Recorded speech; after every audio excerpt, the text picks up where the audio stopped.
Today, the latest weapons, coupled with the fighting skill of the American soldier, stand ready, on the alert all over the world to defend this country, you, the American people, against aggression. This is The Big Picture, an official television report to the nation from the United States Army. Now, to show you part of the big picture, here is Sergeant Stuart Queen. The people of Japan are famed throughout the world for their unique contribution to the art of self-defense. Two Japanese words, judo and jujitsu, are heard wherever individuals learn to defend themselves from violence. Today, we are going to see what the people of Japan have been doing to provide for their collective defense, as we watch recent training maneuvers of some Japanese soldiers who are part of what is known appropriately as the Japanese Self-Defense Forces.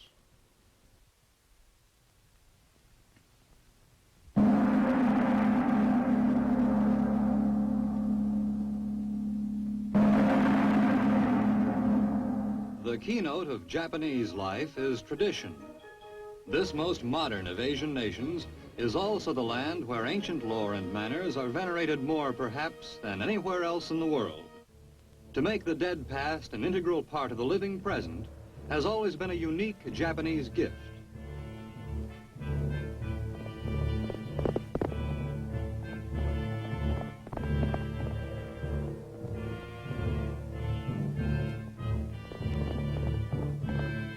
The men of Japan are warriors, for throughout its long history, Japan has been an island nation, facing across a narrow body of water the colossal land powers of Asia.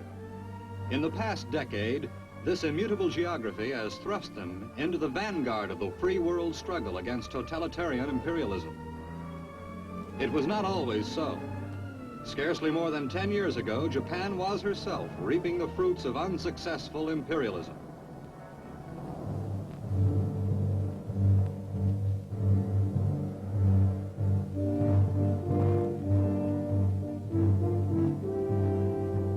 This was the heritage left to a defeated, frightened people by a small band of ruthless warlords, destroyed by the war they themselves had launched.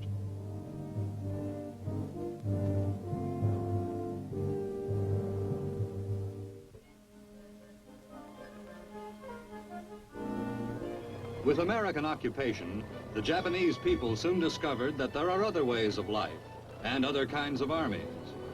From the moment of their arrival on the home islands of Japan, American forces plunged themselves wholeheartedly into the gigantic task of reconstruction. Clearly, this was a new kind of military occupation.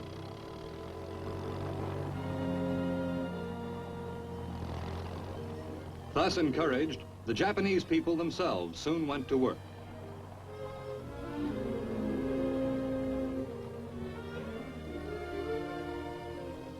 Their vast industrial capacity, their capital resources almost demolished, they yet retained those assets which had made them for hundreds of years one of the first nations of Asia: manpower, initiative, and high intelligence. Japan's industrialists have since the 19th century been mastering the techniques of modern industrial production. The war set them back several years, but with American help, they have been quick to catch up.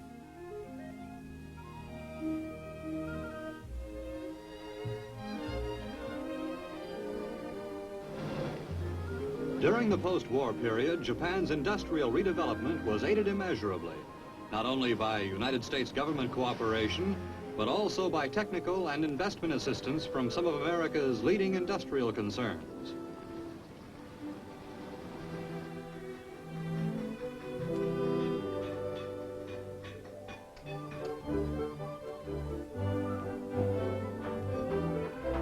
In times past, the affinity of the Japanese people for modern industrial production served to make theirs the strongest nation in Asia.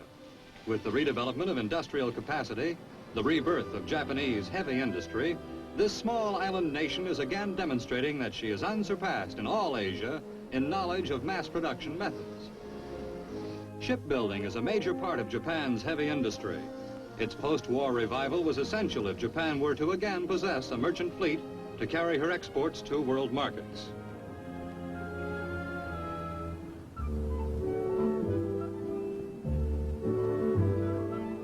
Accompanying her industrial and economic reconstruction, there took place in Japan what might be called a spiritual reconstruction.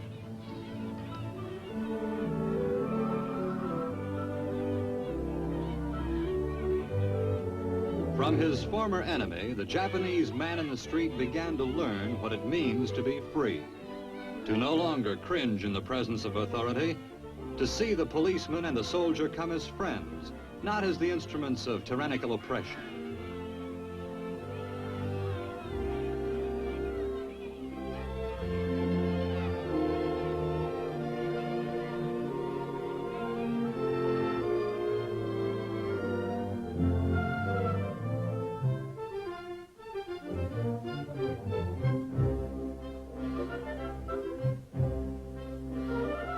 On the ruins of defeat, a new nation was erected. It is a nation of free people, a happier people, a people with new friends. Since the formal signing of peace in 1952, Japan has emerged as an important ally of the nations resisting communist expansion. In preparation for her return to full sovereignty, Japan had begun in 1946 to build the nucleus of a well-organized, well-trained national police.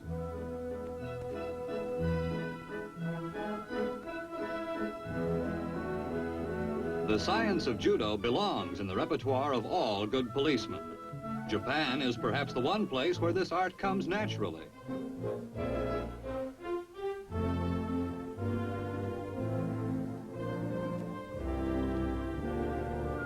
In other phases of their training, Japanese police students profited from the experience of skilled American instructors.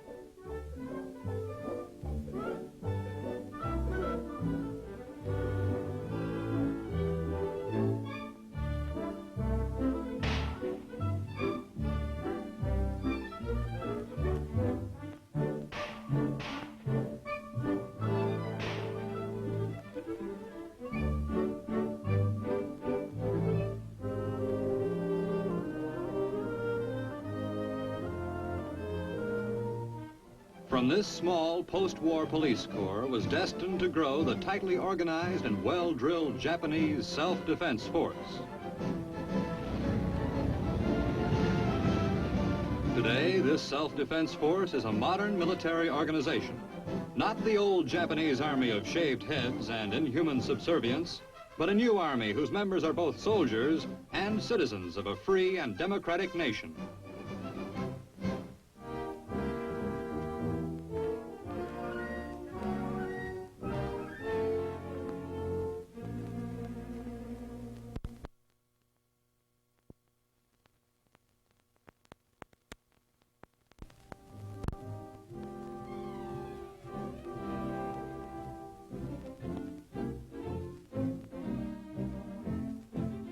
This unique bayonet drill is part of the training at Camp Fuji, formed in 1954 as the Ground Self-Defense Combined Arms School.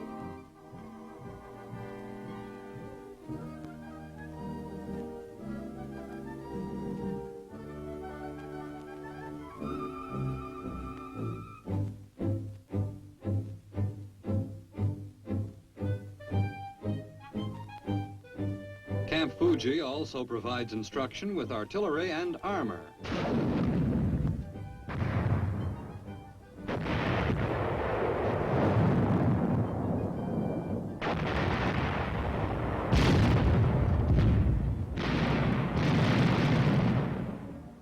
Proper maintenance of equipment is no less important than its use. Semaphore flags. Their use at Fuji provides both training and exercise.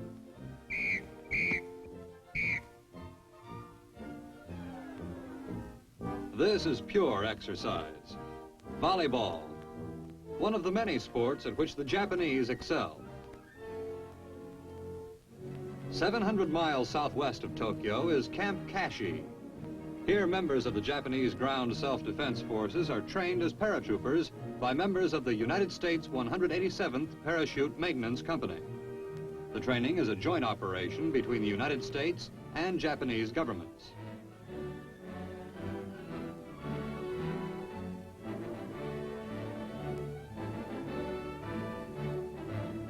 Among the United States instructors are career paratroopers with as many as 200 to 300 jumps to their credit.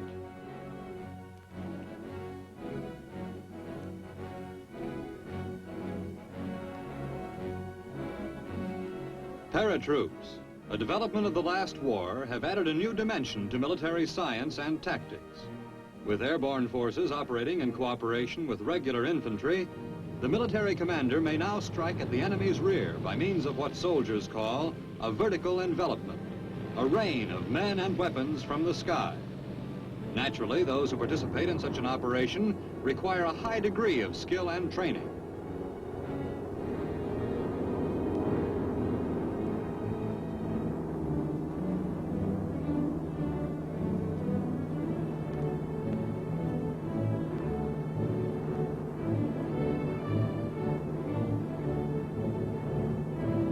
The first objective of a paratroop unit is usually an airfield or other spot suitable for glider and airplane landings, where additional infantrymen can be flown in and later cargo planes with reinforcing supplies and troops.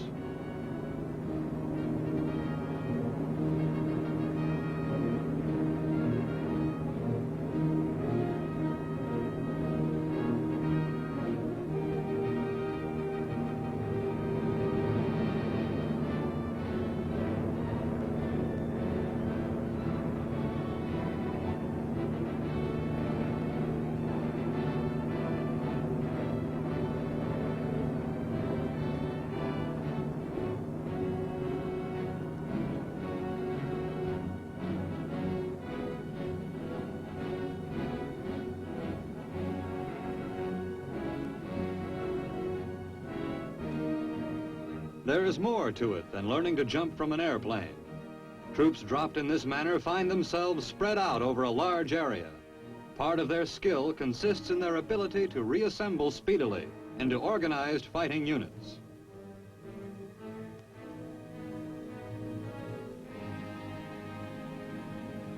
The Japanese soldier takes well to paratroop training, as indeed he does to nearly all his training. The rapid learning ability of the Japanese people is almost proverbial.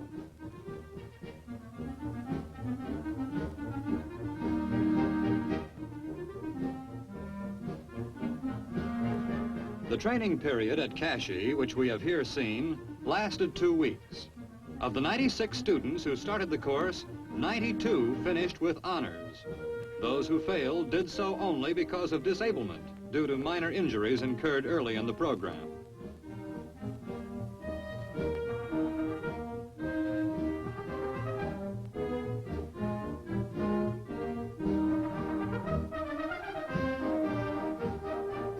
The man with wings, in whatever army, belongs to a proud fraternity.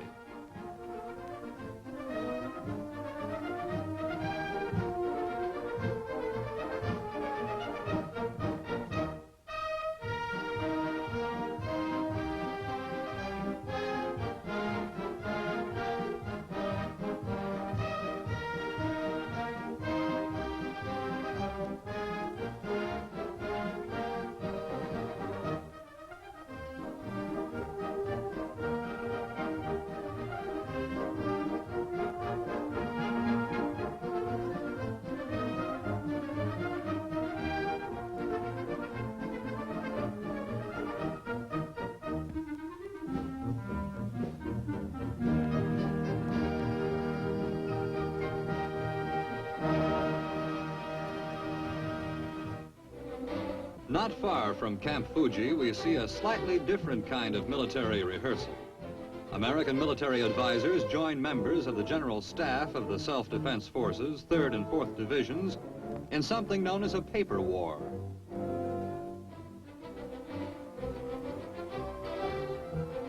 A paper war does not, as you might expect, have anything to do with red tape, although that too is an enemy with which all high-ranking officers must someday learn to deal.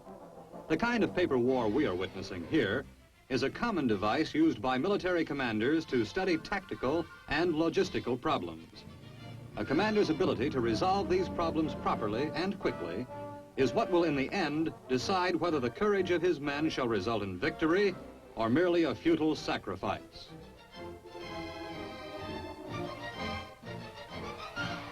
Today, a paper war is really a matter of paper and wire.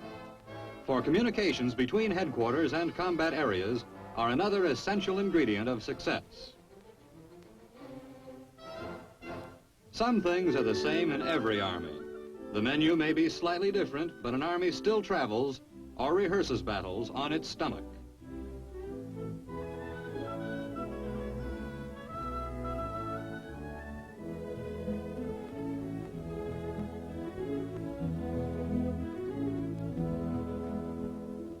This is Camp Ashigawa. It is located on Hokkaido, Japan's northernmost home island.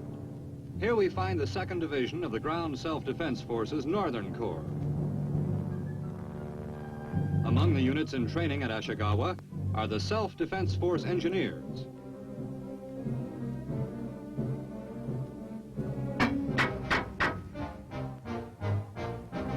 Army men or veterans will recognize this immediately as a standard Bailey bridge.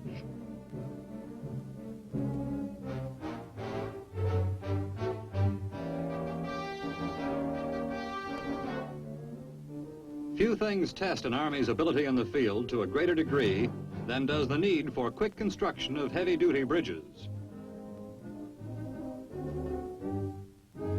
The Bailey Bridge may be a modern innovation, but bridge building itself is no new art in the Orient. The men of Asia were building ingenious bridges long before Western nations emerged from primitive barbarism. From Asia came originally the engineering principles still used in the most common types of modern bridges: the suspension bridge and the cantilever.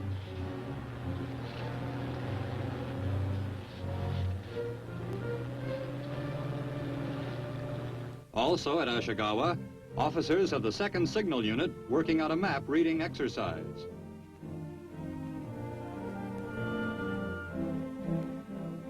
Members of the 2nd Artillery Regiment perform a practical exercise in emplacing and setting up a howitzer.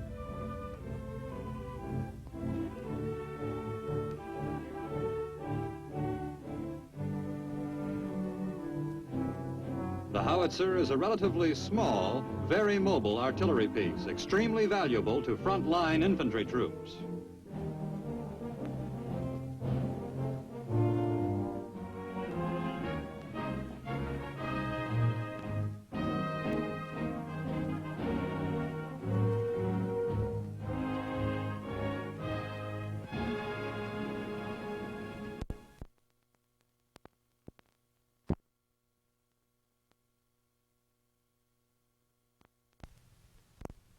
The 2nd Division at Ashigawa also includes an aviation section.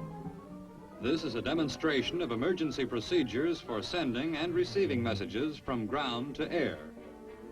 The message is in a metal tube suspended between the 2 poles.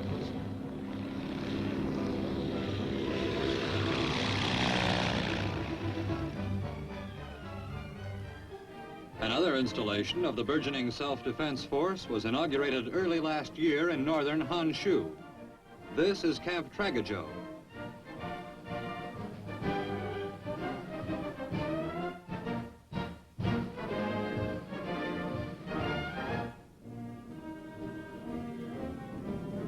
Residents of the nearby town of Sendai turned out to watch the parade and ceremonies conducted in honor of visiting American and Japanese officials.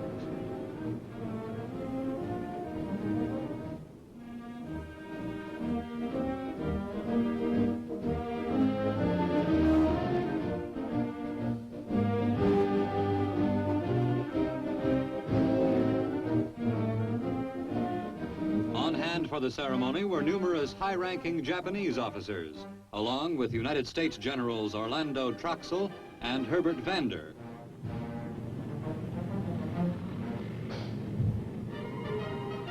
United States furnished equipment was here in abundance.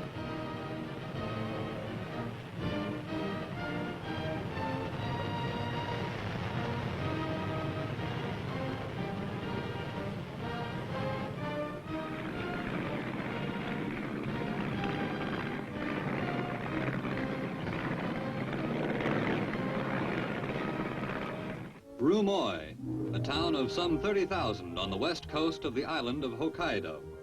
To Rumoi and their nearby camp, come members of the Ground Self-Defense Forces for their annual ski drill.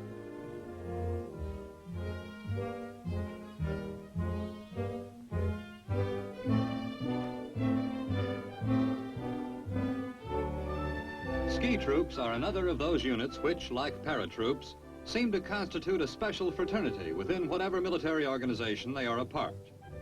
Such training develops a strong feeling of pride among the men, nor is their pride wholly unjustified. Mountain terrain, which is the usual destination of the ski trooper, is rugged going under the best of conditions. In snow and cold, weighted down by heavy military equipment, only the strong and agile can hope to long survive, let alone fight an armed engagement.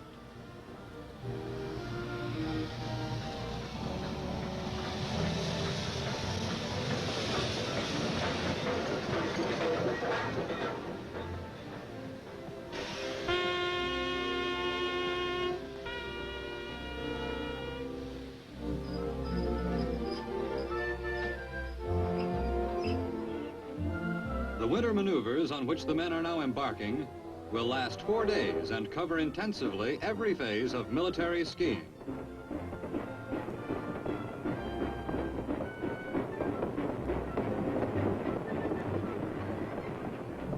Even simple skiing on the level can be a challenging task, as neophyte skiers are constantly discovering.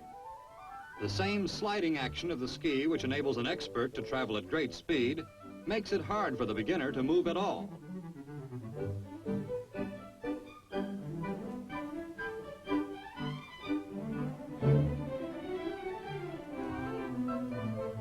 Add to the basic problems of skiing the weight of, say, a machine gun, and you have the reason why even an average military skier must be something of an expert.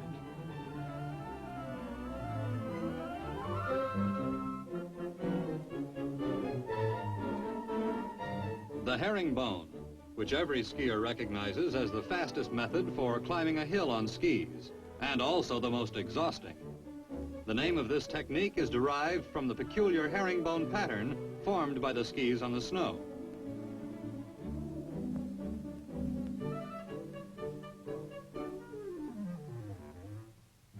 From the crest of the hill, a mortar squad will make a straight downhill run and set up its weapon.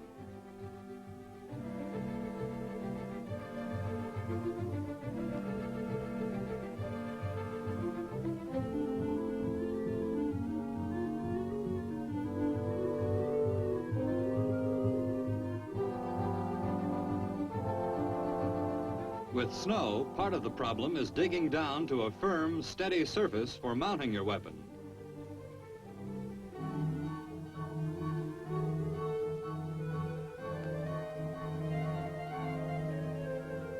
The mortar is a weapon known universally as the infantryman's personal artillery piece. Unlike heavier artillery, the mortar goes wherever the infantryman goes, becomes almost as familiar and as essential to him as his own rifle.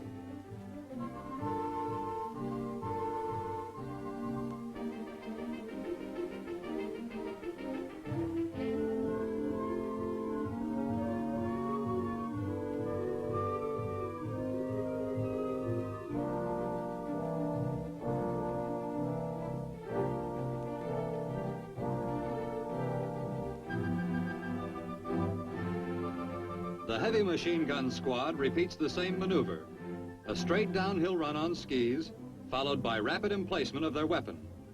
It's harder than it looks.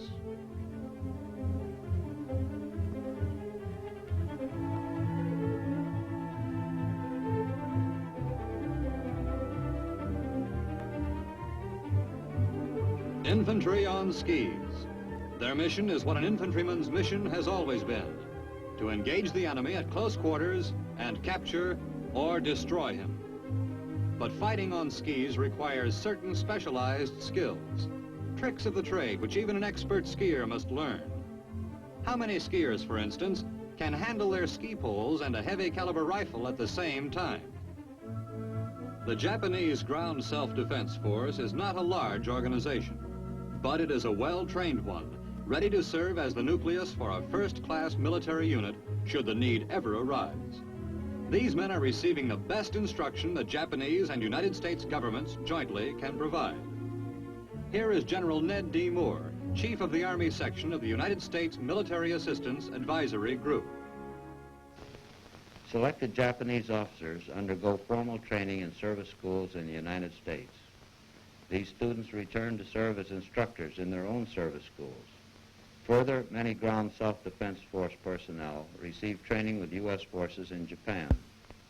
Although still receiving U.S. military equipment and aided as necessary by the Military Assistance Advisory Group, the ground self-defense force is becoming more and more self-sufficient. From an obscure start in 1950, the Police Reserve has been transformed gradually into a more mature military organization.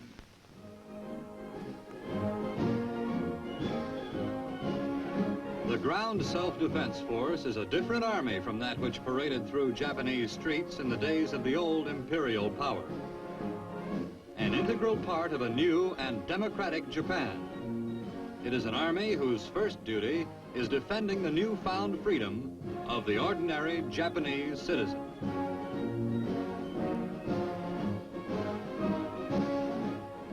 As someone once remarked, the Japanese soldier can march, he can shoot, and he learns fast. The Japanese also have great industrial capacity and scientific know-how. They are a valuable friend in the Pacific. Now this is Sergeant Stuart Queen, inviting you to be with us again next week for another look at the big picture. The Big Picture is a weekly television report to the nation on the activities of the Army at home and overseas. Produced by the Signal Corps Pictorial Center. Presented by the United States Army in cooperation with this station. You too can be an important part of the big picture. You can proudly serve with the best equipped, the best trained, the best fighting team in the world today, the United States Army.